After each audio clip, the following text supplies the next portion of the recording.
나도 남자친구도 시골 출신으로 서울에서 만나 교제를 시작했다. 그래서 서로의 집안에 관해서는 대충만 알고 있는 정도였다. 얼마 전에 그와 약혼을 해서 오늘은 그의 부모님께 인사드리러 가는 날이다. 차 안에서 남자친구의 가족에 관한 이런저런 얘기를 했다. 그러고 보니 자기한테 3살 어린 여동생 있다고 했지? 오늘은 집에 있어? 동생은 본가에서 지내고 있어. 아기를 일찍 낳아서 혼자 키우고 있거든. 그렇구나. 아기는 몇 살 정도 됐어? 여동생이 고등학생 때 낳았으니까 이제 5살이겠네. 고등학생 때? 대단하다. 힘들었겠네. 응, 상대방은 도망쳤는데 그래도 낳겠다고 해서 학교도 그만뒀어. 그렇구나. 그럼 아기 줄 과자라도 사서 가자. 아마 저기 모퉁이 돌면 과자 가게가 있었지? 둘러볼까? 응, 들렀다 가자. 고마워. 분명 좋아할 거야. 나는 옛날부터 아기를 무척 좋아해서 여동생분의 아들을 보는 게 기대됐다. 어떤 애야? 나도 오랜만에 집에 가는 거라서 애들은 금방 자라니까 지금은 어떤지 모르겠네. 그렇구나. 그럼 자기도 기대되겠네. 그런 얘기를 나누며 우리는 남자친구네 집으로 향했다. 도착한 후 남자친구네 부모님과 순조롭게 인사를 나눴다. 이 녀석도 드디어 결혼하는구나. 얼른 손주 얼굴이 보고 싶네. 아직 결혼도 안 했는데 너무 일러. 그렇게 화기애애하게 얘기를 나누던 중 남자친구의 여동생이 집에 돌아왔다. 이제 온 건가? 다녀왔습니다. 여동생 왔나 보다. 여동생과 아들이 집에 들어왔다. 그런데 그 후 난 씨가 하는 말에 내 귀를 의심했다. 아빠, 어서 오세요. 라고 한박 웃음을 지으며 남자친구에게 달려오는 것이었다. 아빠? 그 한마디에 우리뿐만 아니라 남자친구네 부모님도 얼어붙었다. 그런데 그런 분위기도 무시하고 아빠, 일 끝났어? 내일은 쉬는 날이야? 라며 잇따라 질문을 해댔다. 한마디 하려고 했는데 여동생은 싱글벙글 웃으며 아빠가 돌아와서 잘 됐네 라며 아이에게 말하는 것이었다. 남자친구가 날 배신했을 거라고는 생각 안 했기 때문에 점점 더 알 수가 없었다. 잠시만, 내가 아빠라니 무슨 소리야?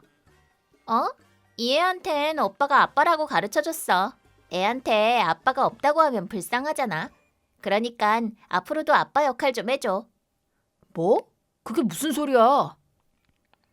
그 얘기만으로도 놀랐는데 여동생은 터무니없는 얘기를 이어갔다. 그리고 오늘은 말이야, 오빠 여자친구분한테 이 애를 꼭 소개시켜줘야겠다고 생각해서 유치원 조퇴하고 왔어. 이 애는 똑똑하니까 커서 의대에 갈 거야. 그러니까 오빠네는 애 갖지 마. 오빠네는 우리 애 학비를 내줘야 하잖아. 여동생이 너무 당당하게 얘기해서 끼어들 틈도 없었다. 뭐? 얘 진심으로 하는 말이야? 너무 상식 밖의 말을 들어서 내 머릿속엔 물음표만 가득했다. 하지만 여동생은 신경도 쓰지 않고 조절조절 얘기를 이어갔다. 이 애 키우는 건 내가 할 테니까 돈 문제나 학교 행사 나가는 건 오빠가 할 일이야. 제대로 해야 돼. 그리고 의대는 돈이 많이 드니까 아내분은 항상 절약하시고. 웃기지 마. 아까부터 뭔 소리라는 거야? 그렇게 될 리가 없잖아. 그리고 수미까지 끌어들이다니 제정신이야? 뭐? 오빠가 아빠니까 아내분도 안 도와주면 곤란한데. 말이 전혀 안 통해 보여서 뭐라 답해야 할지 고민하고 있었는데 남자친구의 부모님이 입을 여셨다. 그런데 이번에도 내 귀를 의심했다. 뭐, 그 정도는 해줄 수 있겠지. 얘도 아빠가 없다면 마음 아파할 테니까. 뭐? 그래, 너도 우리 가족이 되는 거니까 다 같이 힘을 모아야지. 남자친구네 부모님까지 여동생을 거들었다. 여동생뿐만 아니라 부모님까지 이상한 말을 하는 상황에서 머릿속이 더 복잡해졌다. 진짜 이 애한테 돈을 내줘야 하는 거야? 애 갖지 말라는 건 또 뭐야? 진심으로 하는 말인가? 엄마 아빠까지 무슨 소리라는 거야? 여자친구한테 그런 걸 시킬 리가 없잖아. 그리고 나도 그런 건 사양이야. 동생은 고생해서 애를 키우고 있는데. 다 자기가 선택한 길이잖아. 그걸 우리한테 떠넘기려고 하지 마. 왜 당연하단 듯이 내가 아빠 역할을 해야 해? 형제가 부모 대신이라니 말이 되는 소리라고 생각해? 남자친구가 언성을 높이자 깜짝 놀랐는지 씨가 울면서 남자친구 곁으로 왔다. 아빠, 왜 그래? 그러자 남자친구가 씨의 눈을 똑바로 바라보고 말했다. 난 네 아빠가 아니야. 난 너희 엄마의 오빠야. 씨는 충격을 받았는지 곧바로 울기 시작했다. 우와, 아빠는 아빠잖아. 잠시만, 우리 애한테 무슨 말을 하는 거야? 네가 그러고도 사람이니? 이렇게 어린 애한테? 애한테 거짓말해서 괜히 더 상처 줄 거라고는 생각 안 해? 내가 결혼한다는 것도 알고 있잖아. 그래서 오빠 아내분한테도 얘기하러 온 거잖아. 우리 애를 차별하다니 진짜 최악이야. 최악인 건 너야. 맘대로 아빠 역할을 시키고 돈을 내놓으라고? 그리고 우린 애를 갖지 말라니. 너한테 그런 걸 정할 권리는 없어. 네 맘대로 낳아놓고 남한테 떠맡기지 마. 뭐? 말이 심하잖아. 네가 할 말이야? 그리고 아빠랑 엄마한테도 정말 실망했어. 앞으로 우리 볼 생각하지 마. 수미야, 가자. 이런 인간들이랑 더 얘기할 필요도 없어. 그래. 남자친구는 그렇게 말하고 자리를 벗어나려 했다. 잠깐 기다려. 그래, 얘기 아직 안 끝났다. 우리는 당황한 가족을 무시하고 집을 나왔다. 설마 이런 일이 생길 거라곤 생각도 못했는데. 나는 사실 남자친구가 여동생 말대로 들어줄까봐 조금 불안했었다. 그래서 남자친구가 집안이랑 연을 끊겠다고 했을 때 조금 마음이 놓였다. 그 후 남자친구는 부모님과 절연하고 아기가 생기면 내 성을 잇기로 했다. 내가 외동딸이어서 우리 부모님도 무척 기뻐하셨다. 처음 몇 년 동안은 남자친구네 부모님이 쳐들어오거나 여동생이 아이 양육비를 청구하거나 1학년이 되니까 돈을 보내라고 계속 연락해왔다. 하지만 차단하고 이사한 후로는 그런 일도 없어졌고 평화롭게 지내고 있다. 남자친구의 친척을 통해 듣기로는 여동생은 일도 하지 않고 부모님의 연금을 모아서 아들 교육비로 쓰고 있다고 한다. 아들한테 기대하는 건 좋지만 의사가 되려면 돈도 꽤 많이 들고 우리한테 매달릴 정도면 잘 되진 않을 것 같다. 정말로 씨한테 재능이 있는 거라면 조금 불쌍하다는 생각이 들어서 그 친척한테 성적을 물어봤는데 성적? 맨날 꼴찌야. 공부도 싫어하고 맨날 놀기만 하니깐 아들한테 기대하는 건 좋은데 주제는 알아야지 라며 웃어댔다. 정말 아들에게 기대한 걸지도 모르지만 어쩌면 여동생은 아들을 핑계로 우리한테 돈을 뜯어낼 생각이었는지도 모른다고 남편과 얘기했다. 학원에 보내야 해서 돈이 필요하다고 하면 얼마든지 돈을 뜯어낼 수 있을 거라 생각한 것 같다. 그 후로도 여동생은 그대로여서 시댁에서 받아내는 돈으로 부족했는지 빚도 졌다고 한다. 일을 안 하니까 수입도 없고 쓰기만 하니 부족하겠지. 그건 그렇고 그런 터무니없는 이유로 돈을 받을 수 있을 거라 생각한 게 신기하다. 그 후 우리는 본가 근처에 살고 있었는데 내 임신 사실을 알게 됐다. 그 계기로 우리는 집을 짓게 됐다. 계약금은 부모님이 내주셨지만 내 성을 아이에게 물려주는 게 많이 기쁘셨던 것 같다. 남자친구네 가족이 될 줄 알았는데 설마 연을 끊게 될 줄은 상상도 못했다. 앞으로 태어날 새 가족과 함께 나는 남편과 셋이서 행복해질 거라고 믿고 있다. 내 이름은 문경민. 오늘은 오랜만에 친구와 만나는 날. 친구는 지금 임신했는데 그동안 못 만나서 무척 기대하고 있었다. 오늘 그 친구 본다 했지? 응, 점심 만들어 놓을게. 주말인데 미안해. 오랜만에 보는데 신경 쓰지 마. 잘 놀다 와. 고마워. 언제나 주말은 남편과 둘이 보내는데 오늘은 친구랑 쇼핑 갔다가 집에 놀러 갈 생각이었다. 만나기로 한 데서 좀 기다리니 경민아, 오랜만이야. 오랜만이야. 와, 진짜 실감나네. 지금 몇 개월이야? 이제 7개월. 계속 서서 얘기하기도 그래서 근처 레스토랑으로 갔다.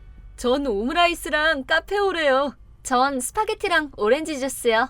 그렇게 서로 주문을 하고 임신해서 만나지 못한 동안 쌓인 이야기를 서로 주고받았다. 그래서 요즘 남편이랑은 어때? 잘 지내? 예뻐해줘? 야, 그렇게 물어보지 마. 창피하잖아. 그런 얘기를 주고받았는데 도중부터 왠지 모를 위화감이 느껴졌다. 어느샌가 얼굴엔 식은땀이 났다. 기분이 좀 그렇네.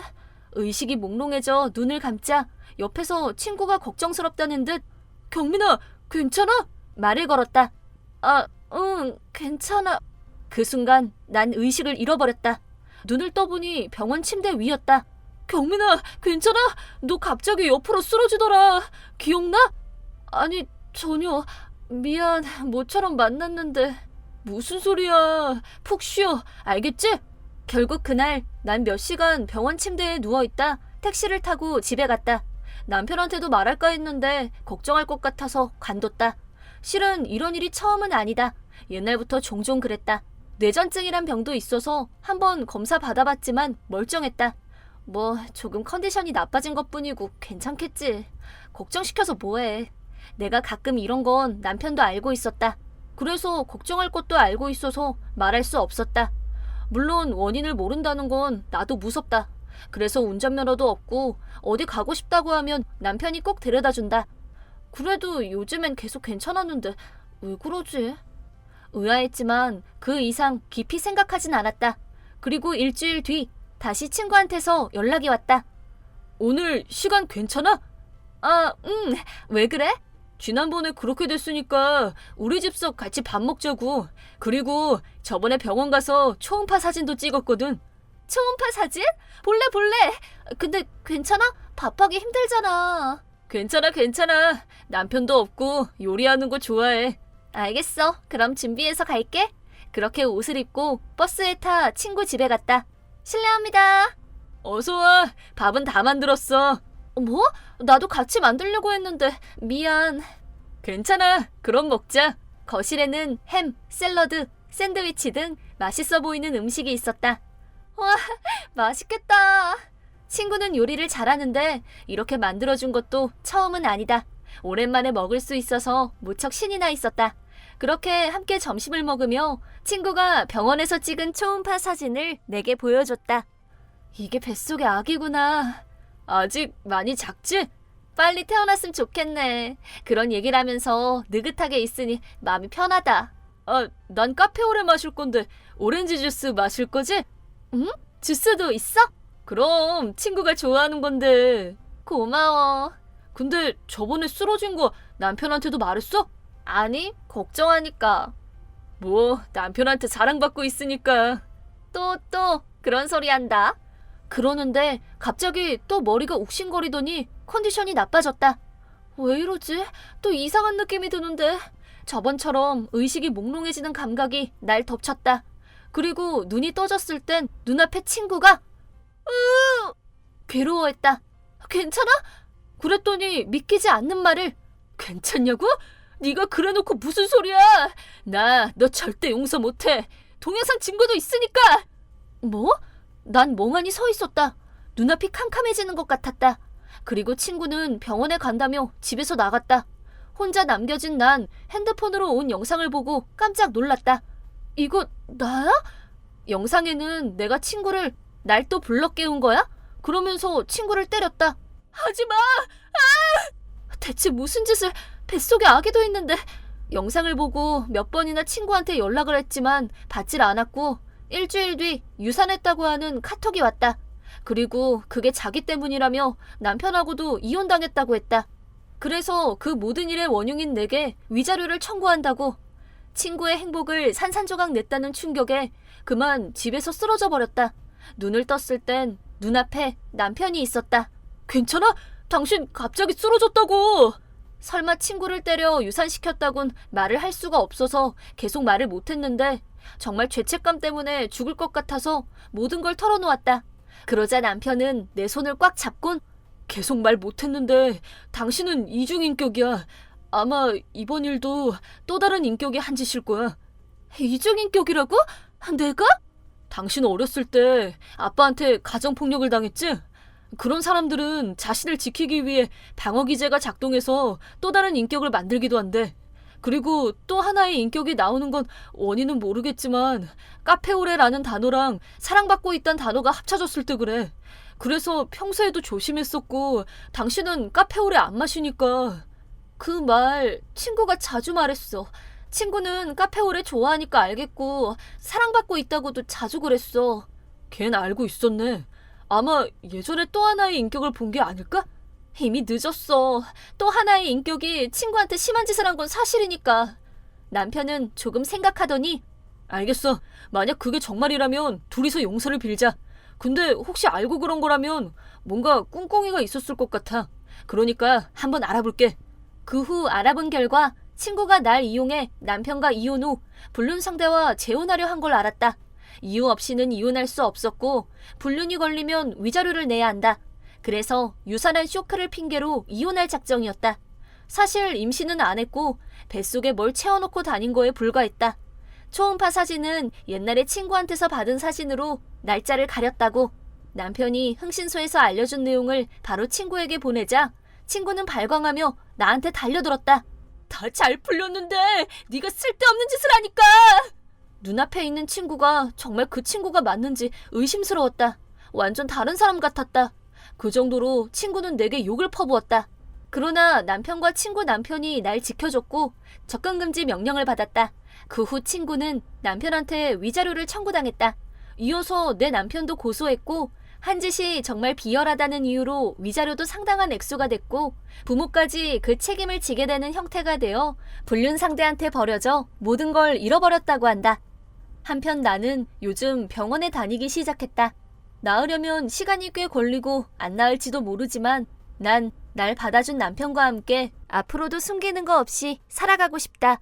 전 남편과 몇 년 전 이혼하고 지금은 맨션에 혼자 살고 있다. 남편의 불륜과 빚이 원인이었다. 전 남편과는 미팅에서 만나 결혼했는데 둘 다 학자금 대출이 있어. 서로 아직 빚도 있고 자리 잡을 때까지 애는 좀... 그렇게 하자. 서로 동의하에 출산은 뒤로 미뤘다. 결혼 후 초반엔 무척 순조로웠지만 시아버지가 돌아가시고 달라졌다.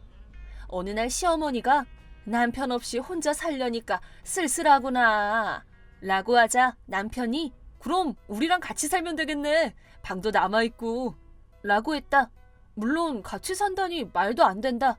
근데 시어머니까지 그래 같이 살면 좋겠구나.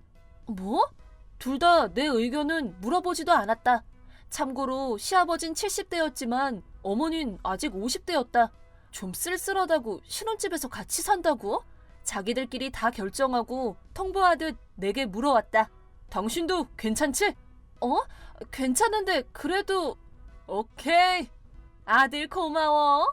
말도 제대로 못하고 그렇게 같이 살게 됐다. 말도 안 돼. 애초에 방이 남아있던 건 아이가 언제 태어나도 괜찮게끔 비워놓은 거였다. 그 방에 시어머니가 지내면 애가 태어났을 때 이사를 할 수밖에 없다. 대출을 갚으며 아이 만들기를 미뤄왔지만 애를 낳고 싶은 마음은 있다. 그래서 복잡한 기분이 들었다. 한편 내 예감은 적중했는데 같이 살면서 시어머니가 잔소리를 하기 시작했다. 아이는 언제쯤 만들 생각이니? 아직 대출이 좀 남아서. 회사 다녀서 애가 안 생기는 게 아니니? 그런 게 아니라 둘이서 잘 얘기했어요. 갚아가면서 아이도 만들면 되잖니. 임신하면 당분간 일을 못하게 되니까요. 무슨 소리니? 그렇게 미루기만 해도 소용없단다. 시어머니 때문에 생활비도 훨씬 더 드는데 한 푼도 안 내는 주제에 무슨 소리라는지. 그렇게 손주 보고 싶음 자기 밥값은 자기가 내든지. 시아버지 유산이 있는데도 생활비에 한 푼도 보태주지 않았다. 시어머니 잔소리를 계속 흘려듣고 있었는데 정도가 점점 더 심해졌다. 아니 며느라, 이런 걸 왜 쓰니? 어? 손에 쥐고 있던 건 숨겨놨던 피임 도구. 이런 걸 쓰면 애가 안 생기잖니. 내가 버리마. 그거 안방 서랍에 넣어둔 건데 설마 뒤져본 거야? 말도 안 돼. 아무리 가족이어도 프라이버시가 있는데 대체. 어느 날은 또 양복을 버렸다. 왜 제 양복이 쓰레기통에 있어요? 그거 내가 버렸다. 이제 회사 좀 그만 다니렴. 자기는 한 푼도 안 내면서 잔소리만 해대는 꼬라지에 짜증만 났다. 더 놀란 건 남편까지 어머님 편을 든 것. 난 엄마 말이 맞다고 생각해. 뭐? 왜 당신까지 그러는 거야? 대출 다 갚을 때까지 애 만들지 말자 한 건 당신이잖아. 그게 잘 생각해보니까 마음이 바뀌었어. 애가 생겨도 어떻게든 되겠지 뭐. 뭐? 그럼 어머님한테 생활비 정도는 내라고 해. 대출 갚기도 전에 같이 살면서 한 푼도 안 내시니까 갑자기 들어가는 돈만 늘어났잖아. 뭐? 아빠 유산 뜯어낼 생각이야? 그런 뜻이 아니라 자기 쓰는 것 정도는 내달라고 하는 거잖아. 같이 사는데 그렇게 많이 안 들잖아. 우리랑 다르게 어머님은 하루 종일 집에 계신다고. 에어컨도 춥다면서 하루 종일 켜고 있고. 켜지 말란 얘기가 아니라 적어도 분담 좀 하잔 얘기야. 당신이 그런 사람인 줄 몰랐어. 남편은 시어머니가 옳고 내가 틀렸다는 말만 하며 똑같은 말만 했다. 그 후로도 같은 일로 말다툼을 하던 어느 날 집에 우편물이 도착했다. 내용 증명? 뭐야 이게? 뭐? 빚이 3천만 원? 그건 남편 앞으로 온 거였다. 저기 여보, 이거 뭐야? 이게 다 무슨 빚이야? 왜 남의 걸 맘대로 보고 그래? 좀 필요해서 쓴 거야. 그런 일로 이렇게까지 큰 빚을 질 리가 없잖아. 나도 일 때문에 좀 쓸 때가 있다고. 남편은 계속 변명했지만 결국 전부 술집에서 썼다고 말했다. 요즘 그래서 퇴근이 늦었던 거였네. 시어머니 일도 여태껏 참으면서 버텼지만 이제 온갖 정이 떨어졌다. 난 오빠한테 연락해 변호사와 흥신소를 소개받고 이혼을 결심. 놀라운 사실을 알게 됐다. 남편분 그냥 바람을 피우셨네요. 네? 흥신소서 연락이 왔는데 여자랑 호텔에 다닌다고 하네요. 이게 증거 사진입니다. 사진엔 남편이 여자랑 호텔에 들어가는 순간이 찍혀 있었다. 그것도 몇 장이나. 다 다른 곳.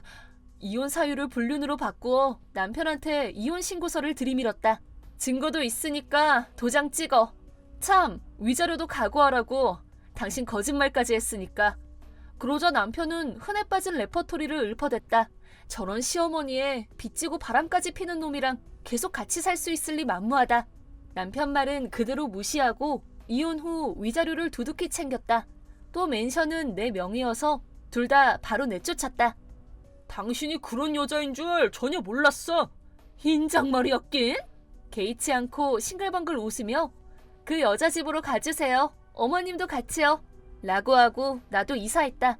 그런데 몇 개월 뒤 전화가 한 통 걸려왔다. 여보세요? 저 경찰인데요. 시어머니가 상해 사건을 일으키셔서. 네? 저 근데 남편이랑 이혼했는데.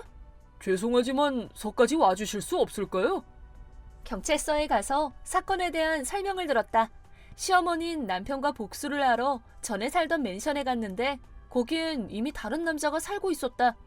그걸 본 시어머니는 내가 벌써 남자를 갈아치웠다고 생각하고 내 아들 냅두고 다른 남자나 만나다니 건방진년! 이야!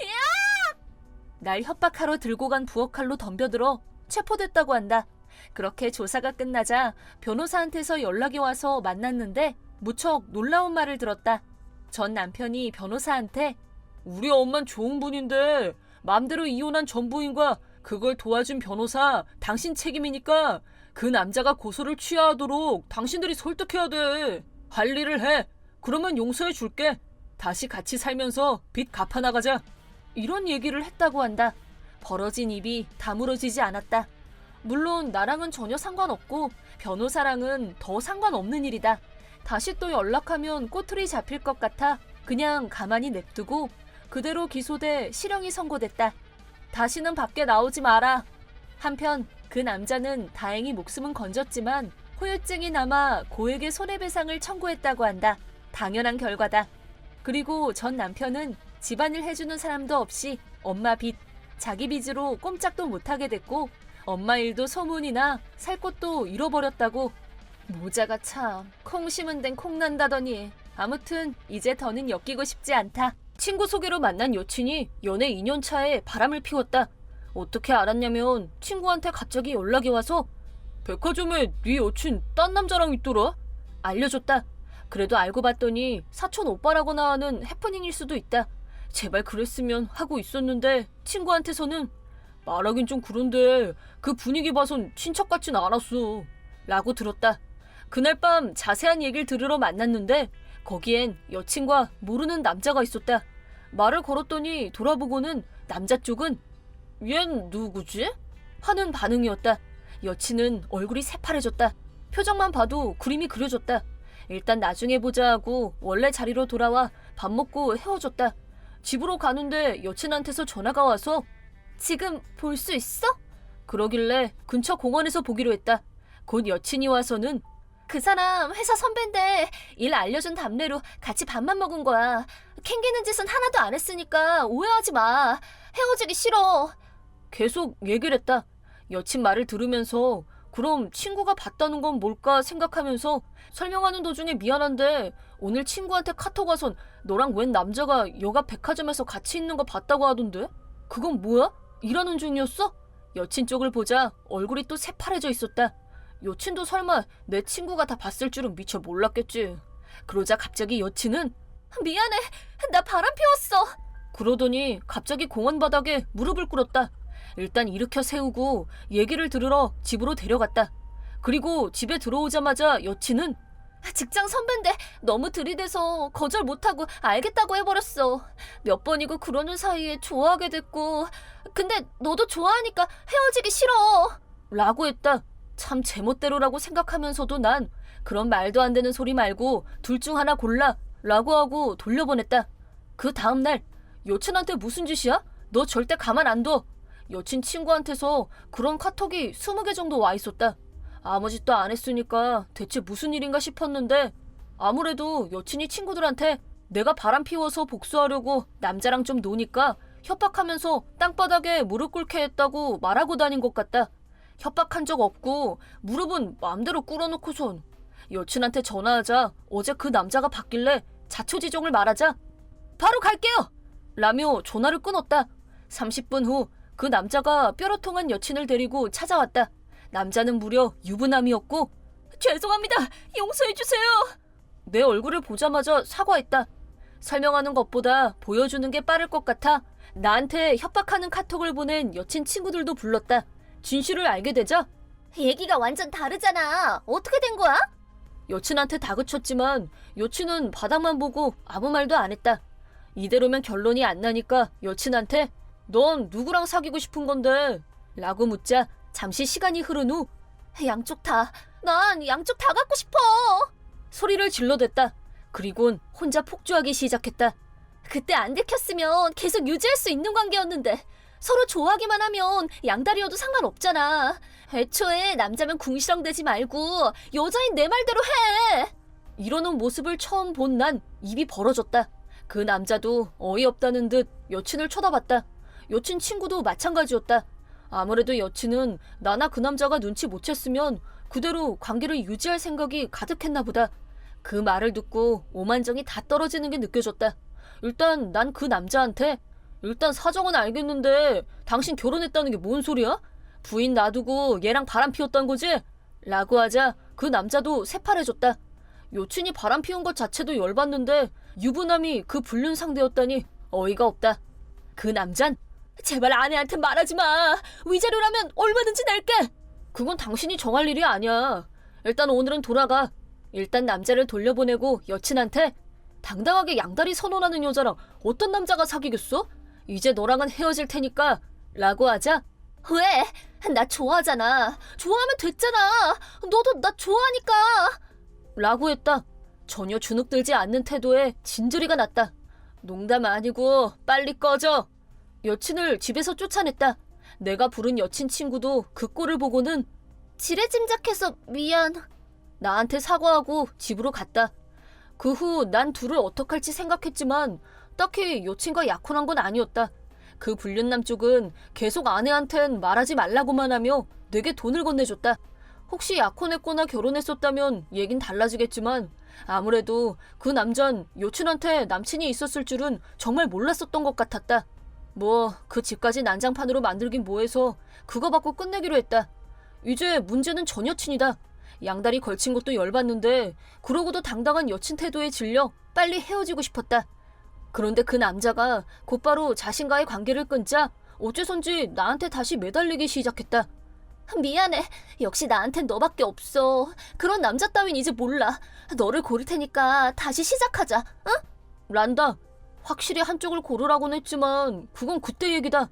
당당하게 양다리 선언을 한 전 여친에게 미련은 없다. 그래서 그대로 차단했다.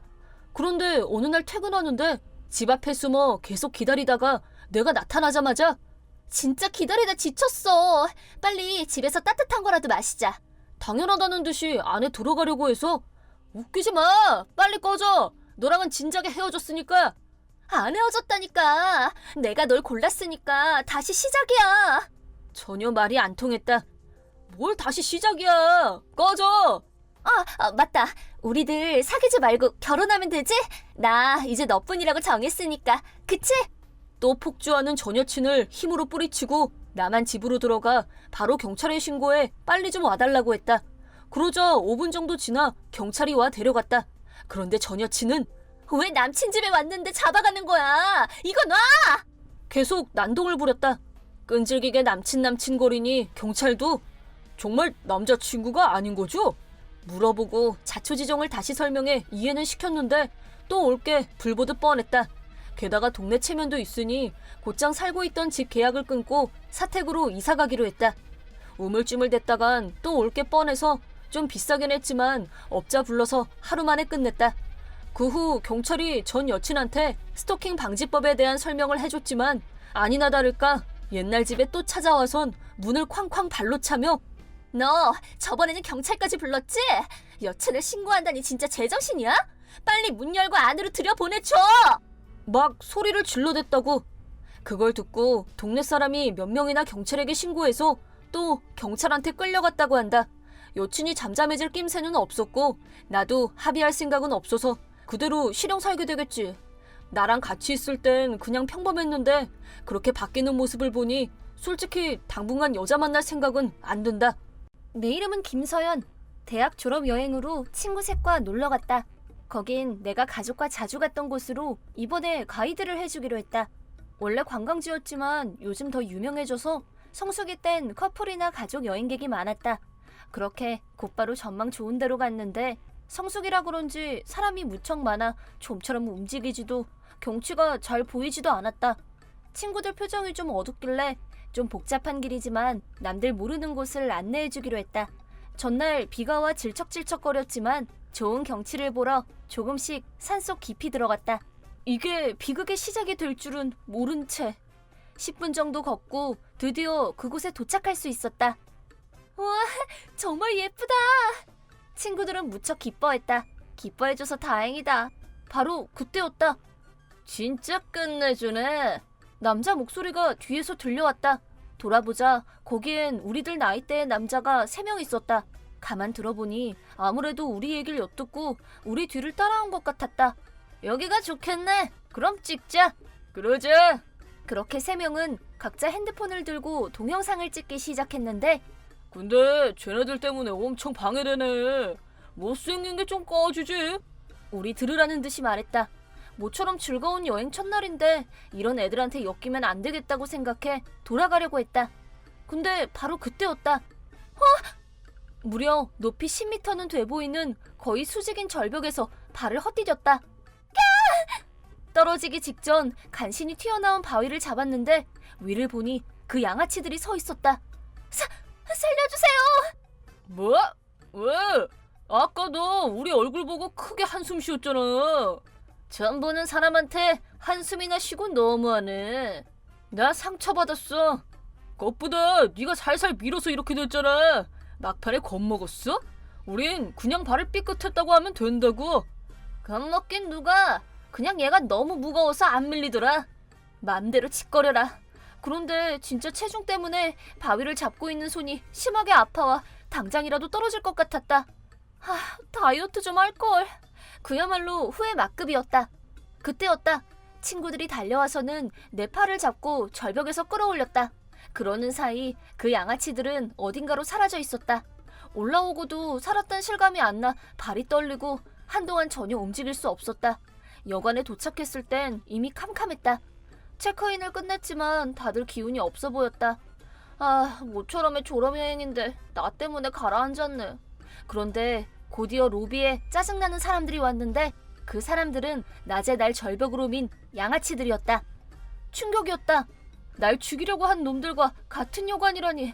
게다가 더 충격인 건 우리들 방이 바로 옆방이라는 거였다. 아니나 다를까 큰 소리로 떠들며 가끔 벽을 치는 소리나 유리가 깨지는 소리도 들려와 친구들은 즐거운 듯이 보이면서도 무슨 소리가 날 때마다 깜짝 놀랐다. 다들 미안해. 결국 경치도 제대로 못 보고 이 여관도 내가 정한 거니까 이래저래 꼬여서 정말 미안해. 왜 사과하는 거야? 좋은 여관이잖아. 밥도 맛있고 온천도 좋았어. 맞아. 꼬였다니 전혀 그런 생각 안 하니까. 이런 꼴을 보게 한 데다 모처럼의 여행인데 신경 쓰게 해서 미안할 따름이었다. 그런데 복도로 나온 옆방 남자들이 큰 소리로 이런 얘기를 하는 게 들렸다. 아까 거기서 찍은 영상 조회수 좀 봐. 아싸!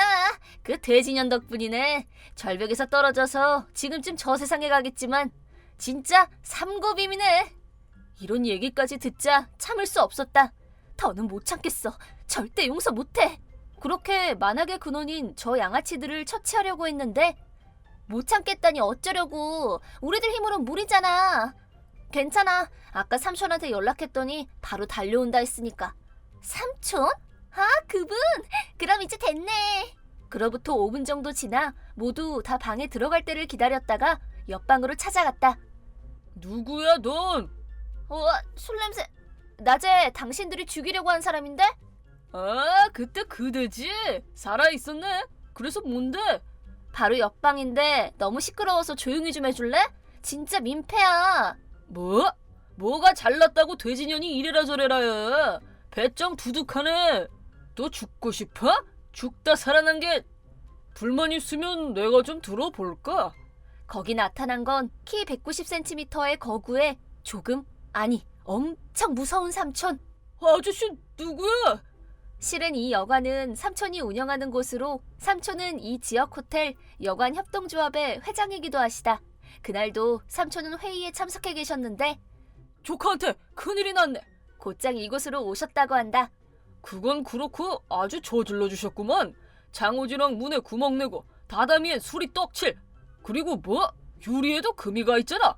문이랑 장호지 비용, 유리 교환 비용 플러스 다다미까지.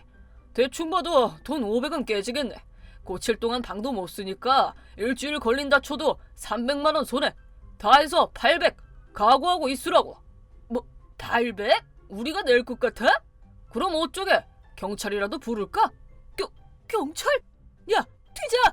그러더니 술이 떡이 된 양아치들은 방으로 가 무려 창문에서 뛰어내렸다. 하지만 여기는 2층, 천장이 높은 구조라 3층 정도의 높이는 된다. 비명이 들려왔는데 끝까지 도망가려고. 야, 다 내려가자! 그러면서 도망가 버렸다. 도망갔는데? 좀 있으면 돌아올 거야. 삼촌 말대로 양아치들은 20분도 안 돼서 돌아왔다. 삼촌과 나는 입구를 틀어막았다. 제발 아래 들여보내줘. 춥다고. 3월이라고 해도 여관이 있는 장소는 고도가 높았고 한밤중이기도 해서 엄청 추웠다. 이런 계절에 잠옷 하나 입고 맨발로 도망치다니 제정신인가? 그리고 어차피 아무데도 안 받아줬을걸? 아무데도 안 받아줬어. 근데 당신이 그런 걸 어떻게 알고 있어? 거기서 난 삼촌의 정체를 밝혔다. 삼촌이 조합 연락망에 얘기를 해둬서 아무 데서도 안 받아줬다는 걸 알자 3명 다 넋이 나갔다. 적어도 구급차 좀 불러줘. 다리뼈가 부러진 것 같아. 직접 부르면 되잖아. 여긴 전파가 안 터져. 제발 구급차만이라도 불러줘. 아까 못 본 채 했으면서 도와달라니 뻔뻔한 거 아니야? 잔말 말고 빨리 불러. 15분 뒤. 됐다. 불빛이 보이는데. 아니 저거 경찰차잖아. 양아치들은 날 째려봤다. 이 돼지년이 어라? 112가 구급차 아니었나? 웃기고 있네. 그 후 경찰들은 엉망이 된 방을 확인, 여관에서 사정 청취를 하고 아침엔 양아치들을 연행해 갔다. 그리고 나도 진정서를 냈다.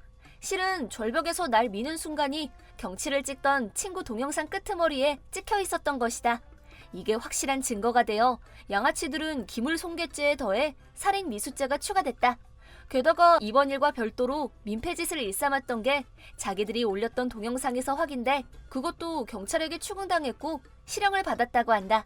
나중에 그놈들의 가족이 삼촌네에 방문해 손해배상금을 지불했다고 하는데 그놈들은 일하는 주제에 모아둔 돈도 없어서 전부 부모가 대신 냈다고 한다. 그런 얘기를 삼촌한테 듣고 졸업을 눈앞에 둔 난 나이값을 하는 어른이 되자고 다짐하게 됐다. 참고로 다이어트도 하기로 결심했다. 이제 그런 놈들한테 돼지란 소리는 안 들을 거야. 3년 전 모든 집이 울타리 없이 오픈된 형식의 단지에 친구 하나가 이사를 갔는데 막상 이사 왔더니 수도세가 너무 비싸서 걱정이라고 했다. 우리 집과 비교해보니까 4인 가족이랑 비슷한 수도세라서 나도 이상하다고 생각했다. 뭐 지피는 건 없어? 아니 그런 건 전혀 없어. 혼자 사니까 출장으로 집을 비울 때도 있을 텐데. 그러니까 근데 오히려 집에 없을 때 수도세가 더 많이 나와. 수도관 고장난 거 아니야? 점검도 받았는데 멀쩡했어. 그래? 이상하네. 이런 대화를 주고받았다. 그런데 어느 여름날 친구가 열이 나서 그날 회사를 쉬게 됐는데 밖에서 들리는 아이들 소리에 도무지 잠을 잘 수가 없어 밖을 봤더니 친구네 수도를 마치 자기 것처럼 이웃집 애 엄마들이 쓰고 있었단다.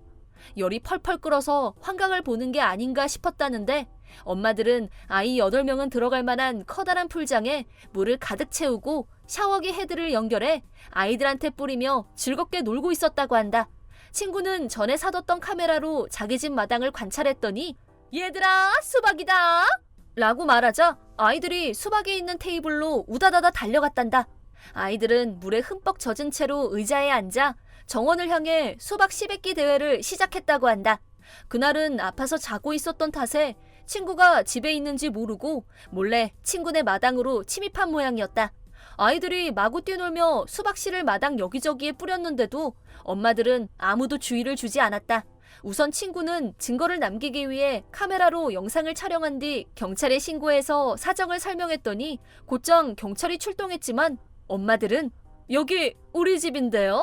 라는 얼굴로 여유롭게 인사까지 하고 얘들아 경찰차다! 라고 아이들한테 말했단다. 하지만 경찰관은 엄마들한테 여기 집주인이 신고했어요.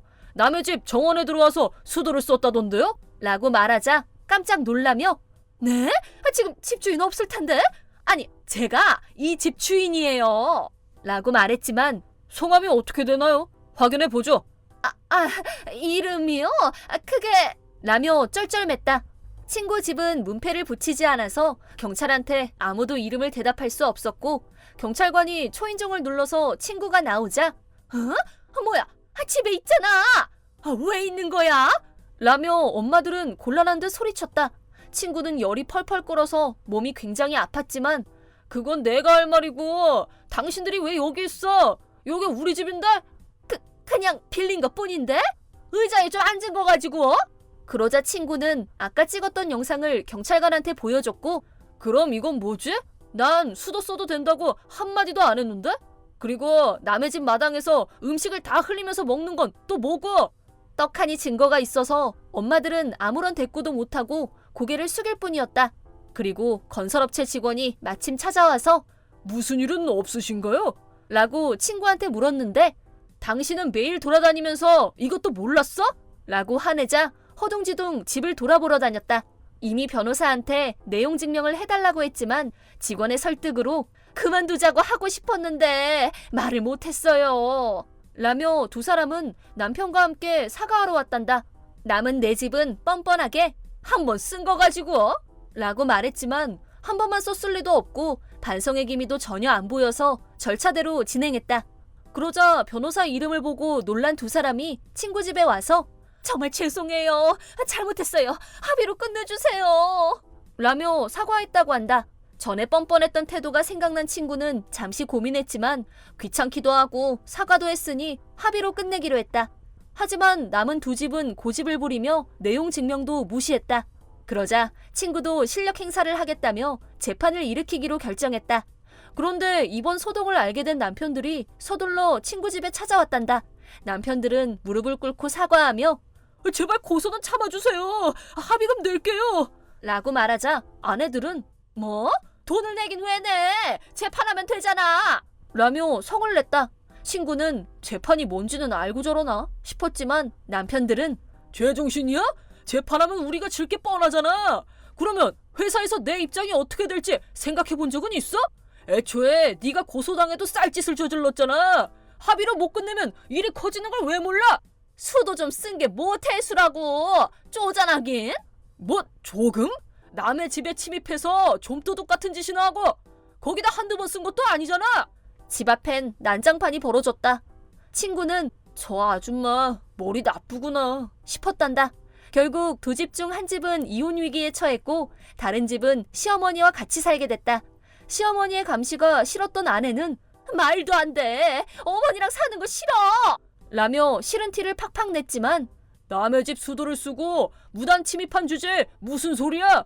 고소라도 당하면 끝장이야. 너 멍청한 짓 못하게 엄마가 감시하는 거잖아. 시어머니와의 동거를 피할 수 없었고 결국에는 매일 시어머니한테 구박을 받았지만 남편은 도와줄 마음이 전혀 없었고 그 부부도 이혼이 코앞이었단다. 결국 친구는 변호사를 선임해서 3년치 수도세랑 전기세, 위자료, 그리고 정원 청소 비용까지 청구했다. 꽤 비싼 금액이었지만 다들 순순히 돈을 지불했다고 한다. 경찰서에 가는 게 그렇게 싫었나 보다. 밖에는 전기 콘센트도 있는데 수도도 마음대로 쓰는 아나무인이니까 분명 전기도 썼을 거라고 생각해서 전기도 마음대로 썼죠? 라며 변호사가 떠봤더니 안 썼거든요?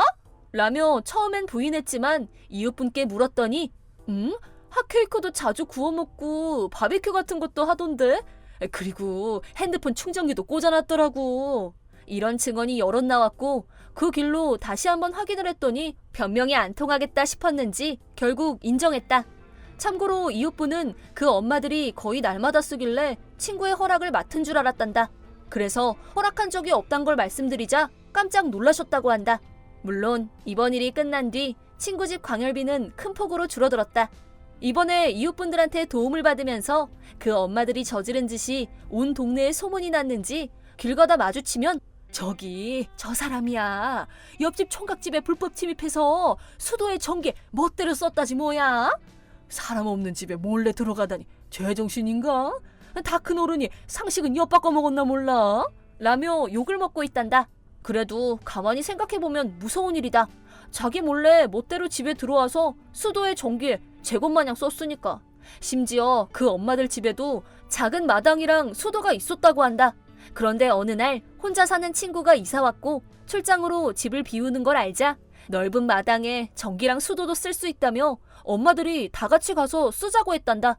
결국 친구는 오랫동안 남이 썼던 광열비를 내야 했지만 내 집한테서 위자료를 톡톡히 받아내고 나서는 깜짝 수입이 생겼다며 낙천적인 미소를 지었다. 나는 10여 년 전에 돌싱이었던 남편과 이혼했다. 이혼 사유는 남편이 데려온 딸의 괴롭힘. 나랑 남편의 나이차는 10살이 넘어서 의붓딸인 민지랑 나는 자매라고 해도 믿을 만한 나이차였다. 이렇게 어린 여자가 아빠랑 재혼한다는 게 싫을 만도 했다. 그래도 결혼 전에는 잘 지냈으면서 결혼하자마자 괴롭히다니. 당시 민지는 전처가 키우고 있었다. 같이 살지도 않으면서 전철로 30분이나 걸리는 거리를 자주 찾아왔다. 집에 왔다고 해서 민지랑 둘이 차를 마시는 것도 아니었다. 열쇠로 멋대로 집에 들어와 요리를 벌이는 건 일상다반사였고 할머니가 만들어주신 소중한 옷을 더럽혔을 때는 피가 거꾸로 솟았다. 물론 남편한테 몇 번이나 말했는데도 무시했다. 아무리 딸이라도 그렇지 너무하다.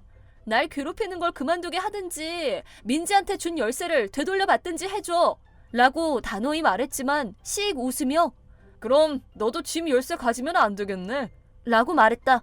그 미소가 비열하게 느껴진 데다 딸이라고 해도 친권이 엄마한테 있는 민지와 나의 권리를 같다고 생각하다니 남편을 향한 애정이 단숨에 식었다. 그 후에도 민지한테 열쇠를 회수하지 않았고 나를 향한 괴롭힘이 더 심해졌다. 내가 새 옷을 사자마자 가위로 싹둑싹둑 잘라버리고 자전거 타이어도 펑크냈다.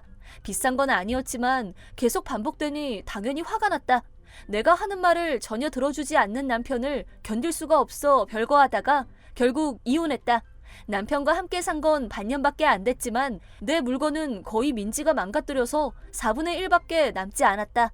그러고 남편과 연을 끊고 자연스레 민지와도 소식이 끊겼다. 당연히 민지와 남편한테 위자료를 청구해받고 이혼했다. 그 후로 몇 년 뒤 나는 직장에서 새로운 인연을 만나 재혼을 했다. 그 사람은 초혼이고 난 재혼이었지만 지금 남편의 부모님은 나를 예뻐해 주셨고 아이도 둘이나 생겼다. 결혼하고 평화로운 생활을 하며 세월이 지나 두 딸이 다 컸을 때쯤 부모님을 통해 민지한테 연락이 왔다. 이미 이혼해서 서로 남남인데 이제 와서 무슨 볼일이 있나 싶었지만 부모님한테 전화가 계속 와서 어쩔 수 없이 내가 연락을 했다. 민지의 용건은 나 결혼하는데 부모님이 둘 다 돌아가셨거든? 아줌마가 내 엄마 역할 좀 해줘. 라는 것이었다. 대체 무슨 낯짝으로 이러는 거지? 애초에 전 남편이랑 이혼한 지 몇 년이 지났는데 이제는 생판 남인 나한테 무슨 낯짝으로 이런 부탁을 하나 싶었지만 아마도 부모님이 안 계시는 걸 시댁에서 좋지 않게 봤는지 내가 계모로서 모녀 행세를 해달라는 거였다. 민지는 상견례 자리랑 결혼식만 와주면 돼. 민폐는 안 끼칠게. 라고 말했지만 이미 이 연락 자체가 민폐다. 과거에 그런 짓을 저질렀던 민지를 위해 휴가까지 내서 상견례랑 결혼식을 가는 게 무슨 의미가 있을까? 그래서 나는 싫은데? 애초에 너랑 나는 남이잖아. 라며 전화를 끊었지만 그 후로도 부모님한테 끈질기게 전화를 냈고 앞으로 전화하면 결혼 상대랑 시댁한테 여태까지 있었던 일 다 말한다. 라고 했더니 옛날 일을 왜 자꾸 들먹여? 그땐 어린 애였잖아. 라며 성을 냈다. 참고로 그때 민지는 고등학생이었다. 사리분별 못할 정도로 어리지도 않았다. 옛날 일이라도 난 용서한 적 없고 어렸을 때 저지른 일이니 나쁘지 않다면 내가 떠벌려도 괜찮겠네? 라고 말하자 그냥 계모인 척만 해달라는 건데 뭐가 힘들어? 라며 버럭했다. 내가 뭐가 좋아서 그런 일을 해야 하냐면서 결혼 상대를 만나면 변호사랑 같이 가서 날 괴롭혔던 증거들을 낱낱이 보여주겠다고 했다. 하지만 그래도 민지의 전화는 계속됐다. 그래서 한 번 더 경고했더니 그건 됐으니까 일단 오기나 해! 란다. 그래? 괜찮단 말이지? 그 후 민지는 우리 집에서 상견례를 하자고 했지만 단호히 거절했다. 신랑이 끝에 개별실이 있는 레스토랑을 예약했다. 상견례 자리에 증거를 들고 변호사와 함께 갔다. 이혼했을 때 맡아줬던 변호사라서 얘기가 빨랐다. 예비 신랑과 시부모한테 인사한 뒤 전 민지 아버지랑 반년 정도 살다가 헤어져서 이젠 아무런 사이도 아니에요. 심지어 의붓딸인 민지의 괴롭힘으로 이혼까지 갔기 때문에 더는 얽히기 싫은 상대죠. 끈질기게 전화로 물고 늘어지길래 결판을 지으러 오늘 여기 온 거고요. 이렇게 말하자 민지는 얼굴색을 바꾸며 무슨 얘기를 하는 거야? 얘기가 다르잖아. 됐으니까 일단 오기나 하라며. 그건 그런 의미가 아니었거든? 난 그런 의미라고 생각했는데? 난 그렇게 말하며 괴롭힘당한 증거로서 민지가 망가뜨린 물건의 사진과 손해배상 청구서, 영수증을 내보였다. 그리고 민지의 엄마와 친할머니의 편지 등을 보여줬다. 민지 엄마의 편지는 사과인지 적반하장인지 모를 내용이 있지만 할머니의 편지에는 민지는 못된 지 엄마를 닮아서 성격이 삐뚤어졌어. 그런 손녀를 둔 게 부끄럽다. 민지를 향한 비난의 말이 가득했다. 민지도 분명 충격이었을 거다. 눈이 뒤집혀 밝은 성을 내자 시댁 사람들은 안색이 어두워졌다. 그야 그렇겠지. 그런 모습은 처음 봤을 테니까. 계속 성질을 부리는 민지한테 나는 앞으로도 우리 부모님한테 연락하고 모녀 행세를 해달라고 난동 피우면 법적으로 대응할 거야. 라고 말하고 돌아가려 했다. 그러자 임신했단 말이야! 라며 민지가 소리쳤다. 무심코 웃음이 났다. 애가 생겼다고 지금껏 네가 저지른 짓이 청산되기라도 할 줄 알았어? 라고 말하자 나한테 왜 이렇게 못살게 굴어? 라며 울기 시작했다. 그럼 여지껏 네가 나한테 했던 짓은 뭐였어? 힘들게 만든 요리를 버리고 옷은 싹둑 잘라버리고 너야말로 못살게 군 거 아니야? 오히려 더 악질이지. 내 말에 예비 신랑은 표정이 어두워졌다. 너무해. 나한테 대체 왜 그래? 그냥 계모로서 와달라는 것 뿐이잖아. 애초에 내가 왜 와야 하는지도 모르겠네. 네가 내 가정을 파탄내서 서로 남남이 돼놓고 이제 와서 계모 행세를 바라는 이유가 뭔데? 내가 뭐가 좋아서 네 부탁을 들어줘야 하냐고. 그러고 나는 증거를 챙겨 변호사와 함께 돌아갔다. 그때 민지는 고개를 숙여 울고 있었다. 며칠 뒤 민지는 결국 파혼을 했다고 한다. 참고로 뱃속에 아기는 없었다고 한다. 생리가 늦은 걸 임신이라고 착각해 검사도 안 하고 결혼을 밀어붙인 모양이다. 민지는 그 다음날 생리를 시작해서 임신이 아니라는 게 밝혀졌다. 시댁 부모는 결혼 얘기는 없던 걸로 하고 파혼 위자료도 청구했단다. 그래서 민지는 거액의 빚을 안게 됐고 나한테 너 때문에 내 결혼 다 망했잖아. 책임져! 라며 연락을 했지만 처음부터 상황을 다 지켜봤던 변호사는 가볍게 무시했다. 그리고 이번 기회에 부모님 댁 유선 전화를 없애고 핸드폰만 가지고 다니시도록 했다. 부모님은 유선 전화를 오랫동안 사용하셔서 없애는 걸 망설이셨지만 민지한테서 끊임없이 오는 전화에 지쳐서 결국 전화를 없애기로 하셨다. 그 덕에 나도 부모님한테 전화가 오진 않을까 걱정하지 않아도 돼서 마음이 놓인다. 이혼했을 때 아직 고등학생이었던 민지한테 복수하겠다는 마음은 없었지만 10년이나 지나서 자기 무덤을 팔 줄은 꿈에도 몰랐다. 하지만 난 솔직히 오랜 원한을 풀어서 속이 시원했다. 언니랑 나는 띠동갑이라서 언니가 결혼했을 때 난 중학생이었다. 언니가 결혼하고 얼마 뒤 아빠가 돌아가셨다. 엄마와 나는 아빠가 없는 집에 남겨졌고 엄마는 눈물 속에서 살았다. 언니 부부는 걱정된다며 한동안 같이 살자고 했다. 나랑 엄마는 괜찮다며 거절했지만 언니 부부는 신이 나 보였다. 하지만 솔직히 나는 동거에 반대했다. 언니는 괜찮지만 언니 남편이라고 해도 모르는 남자랑 같이 사는 건 사춘기 소녀에겐 힘든 일이었고 언니의 행복한 신혼을 망치긴 싫었다. 게다가 불쌍하니까 착한 내가 같이 살아줄게 라는 형부의 태도도 왠지 싫었다. 엄마랑 나는 그런 거 부탁한 적도 없는데. 언니는 잦은 출장으로 늘 피곤해했지만 언니가 엄마와 어린 나를 걱정해주는 마음이 전해져서 내 마음을 말하지는 않았다. 그리고 내가 고등학교를 졸업하자 이번에는 엄마가 돌아가셨다. 이때만큼은 언니가 곁에 있어줘서 정말 다행이라고 생각했다. 이 이후로 언니는 원래도 날 신경 써줬지만 더 세심히 보살펴줬다. 일에 여유가 생겨 엄마의 빈자리를 채워주려고 더 노력했다. 하지만 그때부터 형부가 자기 가족들을 우리 집에 부르는 일이 잦아졌다. 처음에는 한 달에 몇 번 정도였고 일단 언니한테는 시댁 식구니까 집에 오지 말라고 하는 게 이상하다며 스스로를 납득시켰다. 하지만 그 빈도가 점점 늘어났고 주말에는 꼭 찾아오게 됐다. 시부모, 여동생, 사촌, 숙모. 나한테는 거의 생판 남인 사람들이 엄마와 내 집에 와서 자기 집인 것 마냥 드나드는 모습이 이상했지만 엄마가 돌아가시고 날 돌봐주는 언니를 생각하니 좀처럼 입이 떨어지지 않았다. 그 사이 형부네 가족들 물건이 우리 집에 점점 쌓였고 점점 자기 집처럼 행동하기 시작했다. 심지어 그 가족들은 나더러 나가라고 말했다. 계속 이렇게 부부 사이에 껴서 살 거니? 이제 졸업도 했으니까 혼자서 살려. 언니한테 적당히 의지해야지. 자기 집이라고 착각하지 마. 여기는 이제 네 집이 아니라 언니네 부부 집이잖아. 난 당시 대학생이었지만 그런 말을 계속 들으니 그런가? 내가 있으면 이상한가? 하는 생각이 들었다. 그런 말을 계속 듣다 보니 세뇌라도 당한 것 같았다. 어느 날 형부 어머니가 유산은 얼마나 받았냐고 물어봤다. 유산 상속은 언니랑 세무사한테 맡겨서 내 상속분은 어느 정도인지 애초에 상속분이 있는지도 몰랐기 때문에 그 얘기를 그대로 언니한테 물어봤다. 그러자 머리 끝까지 화가 난 언니는 형부한테 대체 무슨 말이야? 동생 재산이 왜 궁금한데? 당신 가족들이랑 아무 상관없는 일이잖아. 라고 물으니 여긴 이미 우리 본가나 다름없는데 동생이 있는 게 이상하지. 라며 형부가 동문서답을 하자 언니는 시댁 식구들이 제정신이냐며 화를 내며 펄펄 뛰었다. 언니는 나를 잡아 이 페인을 두고 정식으로 회의하기로 했다. 그 자리에는 형부네 가족과 회사 사람들도 있었다. 형부는 또다시 같은 얘기를 하며 몇 년간 같이 살았기 때문에 이주권이 발생했고 장모를 모시고 살았는데도 고마운 마음은 없냐. 남편 성을 따르고 있으니 최종 결정권은 남편한테 있다.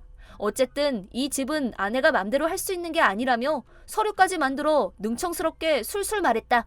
형부와 어머니가 언니에게 사리 분별 좀 해라 라며 아이를 타이르는 듯 말했던 그 얼굴을 잊을 수가 없다. 언니 쪽 변호사는 내가 이 집의 권리자고 형부네 가족이야말로 외부인에 불과하다며 이주권은 발생하지 않는다고 설명했지만 형부는 희죽거리며 그럼 빨리 절차를 밟아보자고 라고 말하자 밟으려면 이혼 절차를 밟아야지. 더 이상 못 참아! 언니가 말했다. 형부 가족들은 언니가 진심인지 모르고 내가 취직을 하면 나갈 거라 믿었지만 언니가 집과 토지를 매각할 준비에 들어간 걸 알자 난리가 났다.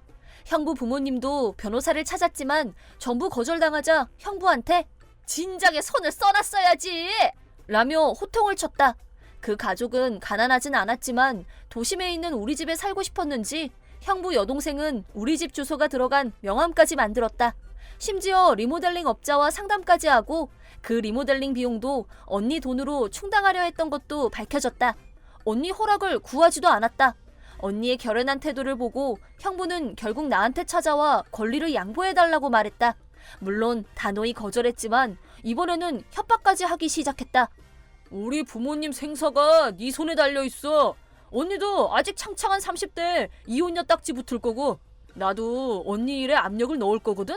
너 하나 때문에 언니뿐만 아니라 많은 사람들이 힘들어진다고. 그걸 다 책임질 각오는 됐어? 아니지? 그럼 잔말 말고 여기에 사인이나 해! 라는 말을 전화와 문자로 했다.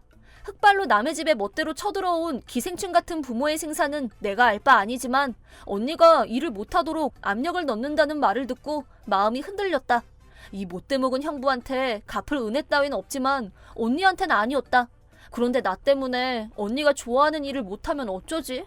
하며 고민한 결과 변호사한테 상담했고 곧바로 언니 귀에도 들어갔다. 나를 협박한 걸 알고 화가 난 언니는 얼른 직장과 주위에 자기 사정을 알리기 시작했다. 그 결과 위자료도 재산분할도 일절없이 이혼이 성립됐다. 형부는 위자료를 요구했지만 어린 나를 심한 말로 협박했던 것과 사실 불임이었다는 것 등이 밝혀지자 결국 꼬리를 내렸다. 그 후 집이 무사히 팔렸고 나랑 언니는 따로 살게 됐다. 언니는 계속 나한테 사과했고 나한테 유리하도록 일을 처리했다. 형부네 가족한테는 화가 났지만 언니가 싫어지거나 화가 나는 일은 없었다. 오히려 나 때문에 이혼한 것 같아서 너무 미안했다. 하지만 언니는 전혀 개의치 않았고 오히려 그런 쓰레기 같은 놈들이랑 손절해서 속 시원하지 라며 명랑하게 말했다. 형부네 가족은 우리 집을 차지한 뒤 자기 집을 팔아서 그 돈으로 떵떵거리려 했던 모양인지 자기네 가게를 다른 사람한테 양도해버렸단다. 하지만 재취직도 어려워서 그 사람한테 돌려달라며 난동을 피워서 결국 고소를 당했다고 한다. 참고로 이번 일은 우리 친척들 귀에도 들어갔고 우연히 형부랑 같은 직장을 다니는 친척이 화가 나서 회사 동료들한테 말해버렸단다. 그러자 형부는 순식간에 산의 왕따가 되었다고 한다. 상식이 있다면 형부네 가족이 제정신이 아니란 걸 모를 수가 없지. 결국 형부는 회사 사람들과 소통하기가 어려워져서 실수를 반복해 지방으로 자천됐다고 한다. 그러던 어느 날 들어본 적도 없는 지역에서 언니 앞으로 형부의 연하장이 왔는데 우리 집을 떠올리면 지금은 어떤 가족이 살고 있을까 싶다. 원래는 거기에 나랑 우리 가족들이 행복하게 살고 있었을 텐데 어디서부터 잘못된 걸까? 아니 그게 왜 니네 집이야? 그 연하장은 언니가 변호사를 통해 되돌려 보냈다. 그 소동이 일어나고 1년 뒤 언니에게 새로운 남자친구가 생겼다. 형부는 이혼을 하면 언니의 인생이 끝날 것처럼 말했지만 새로운 사랑을 즐기는 씩씩한 언니를 보고 있으면 나까지 행복해진다. 부모님은 돌아가셨지만 나를 끝까지 지켜주고 앞을 향해 나아가는 언니가 내 언니라 정말 다행이다.